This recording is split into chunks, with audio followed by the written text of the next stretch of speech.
오늘의 말씀은 잠언 10장 1절에서 16절 말씀입니다. 솔로몬의 잠언이라 지혜로운 아들은 아비를 기쁘게 하거니와 미련한 아들은 어미의 근심이니라. 불의의 재물은 무익하여도 공의는 죽음에서 건지느니라. 여호와께서 의인의 영혼은 줄이지 않게 하시나 악인의 소욕은 물리치시느니라. 손을 게으르게 놀리는 자는 가난하게 되고 손이 부지런한 자는 부하게 되느니라. 여름에 거두는 자는 지혜로운 아들이나 추수 때에 자는 자는 부끄러움을 끼치는 아들이니라. 의인의 머리에는 복이 많아 악인의 입은 독을 머금었느니라. 의인을 기념할 때에는 칭찬하거니와 악인의 이름을 썩게 되느니라. 마음이 지혜로운 자는 계명을 받거니와 입이 미련한 자는 멸망하리라. 바른 길로 행하는 자는 걸음이 평안하려니와 굽은 길로 행하는 자는 드러나리라. 눈치타는 자는 근심을 끼치고 입이 미련한 자는 멸망하느니라. 의인의 입은 생명의 샘이라도 악인의 입은 독을 머금었느니라.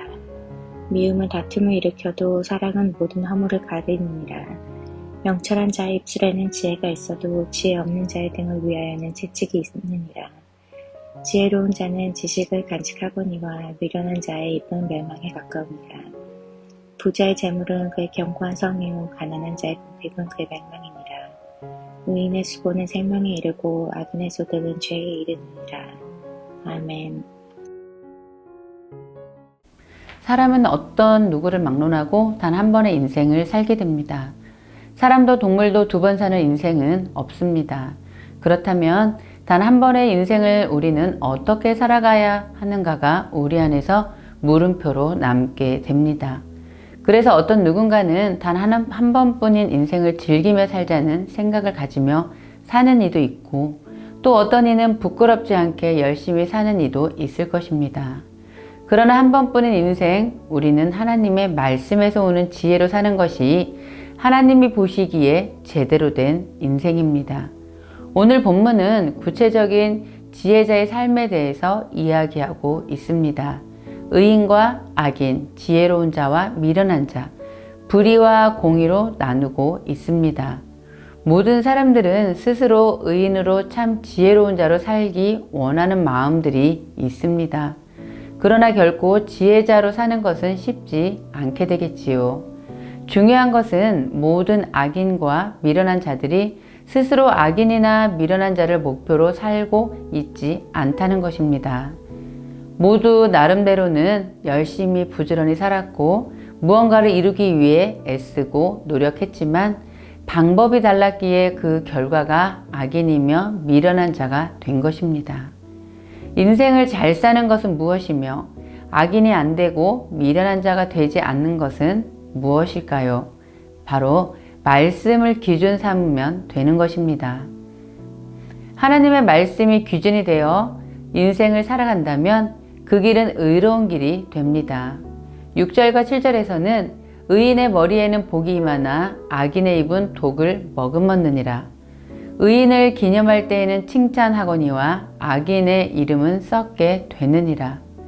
말씀이 기준이 되어 분별력이 생길 때 예수 그리스도의 삶을 살아가는 인생이 되니 그 길은 칭찬받는 길이 되어지지만 인생에서 세상 것을 쫓아 살아가게 되면 결국 썩어 없어지는 것에 인생을 걸게 되는 악인의 모습이 되는 것입니다.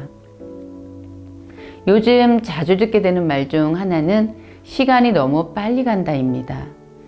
이제 새해인 듯 하지만 어느새 연말이 되어지고 엊그제 결혼한 듯한데 벌써 노년의 모습이 되어지게 되고, 그런 인생을 돌아보면 말씀을 기준 삼아 지혜로움을 가지고 살아온 인생은 감사의 고백을 하게 되지만 그렇지 못한 인생에게는 많은 후회가 따르게 됩니다. 그러나 말씀 안에서 사명을 발견하고 그 사명을 위해 자신을 훈련할 때 우리는 비로소 한 번뿐인 인생을 선하고 지혜롭게 사용하는 의인의 삶을 살아가게 됩니다. 그런 선한 의인에게 주어지는 상이 있습니다. 바로 하나님께서 주시는 재물과 복입니다. 15절에서 16절 말씀에서 부자의 재물은 그의 견고한 성이요 가난한 자의 궁핍은 그의 멸망이니라. 의인의 수고는 생명에 이르고 악인의 소득은 죄에 이르느니라. 하나님께서는 우리 눈에 보이지 않는 모든 것들을 위해서 일하고 계십니다. 우리 눈에는 보이지 않으나 하나님은 머리카락까지도 세시는 분이시기에 모든 것을 알고 지금도 여전히 일하고 계십니다. 의인에게는 반드시 상을 주시고 악인에게는 벌을 주시는 것이 하나님의 공의입니다. 오늘은 지금까지 살아온 인생을 뒤돌아보는 시간을 가지셨으면 좋겠습니다. 말씀이 기준이 되어 의로운 자로 살고자 했는지, 아니면 세상의 가치관이 기준이 되어 오늘 본문의 말씀처럼 눈짓하며 미움과 다툼을 일으키고 사랑을 베풀지 못하며 살았는지 돌아보며 더 깊이 있게 말씀을 기준 삼아 오늘도 그 말씀으로 모든 것을 분별하며 의인으로 사시는 하루 되시기를 기도합니다. 함께 기도하겠습니다. 하나님, 말씀을 기준 삼아 하나님의 말씀 안에서 의로운 자로 살아가게 하여 주시옵소서. 하나님, 오늘도 그 의인으로 하나님 앞에 믿음으로 살아가 세상 가운데 빛으로 드러나는 성도 되게 하여 주옵소서.